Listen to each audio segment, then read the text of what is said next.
বন্ধুরা আজকে ডুমুর রান্না করব, তো গাছের থেকে ডুমুর নিতে এসেছি, কেটে নেব। বন্ধুরা এই যে ডুমুর নিয়ে আসছি, এবার রান্নার জন্য কেটে নেব। জল নিয়েছি, জলে একটু হলুদ দিয়ে দেবো, তাহলে ডুমুরটা কালো হবে না।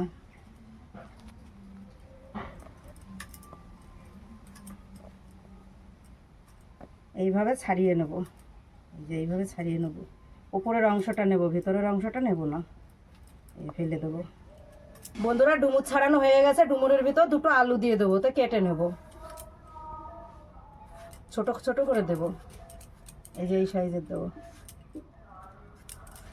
বন্ধুরা বাটা মাছ কেটে ধুয়ে নিয়েছি, এই বাটা মাছ দিয়ে ডুমুর দিয়ে রান্না করব। মাছে মশলা মাখিয়ে নেব, আগে হলুদ দিয়ে দেবো, লবণ দিয়ে দেবো,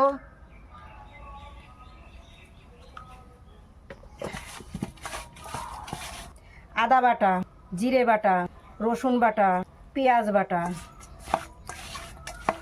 একসঙ্গে ডুমুরগুলো মেখে নেব।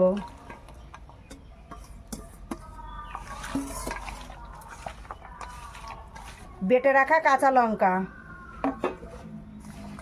সব কিছু মশলা দিয়ে ভালোভাবে মেখে নিয়েছি। এবার 10 থেকে 15 মিনিট ঢাকা দিয়ে রেখে দেবো। তেল গরম হয়ে গেছে, ফোড়ন করে নেব। ফোড়নে দেবো তেজপাতা, গোটা জিরে, একটা টমেটো কুচি দিয়ে দেবো। এবার মেখে রাখা ডুমুর মাছ দিয়ে দেবো।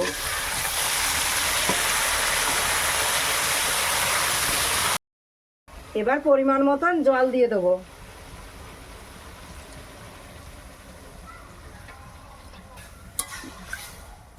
এবার ঢাকা দিয়ে জাল করে নেব। এইবার ঢাকনাটা তুলে নেব।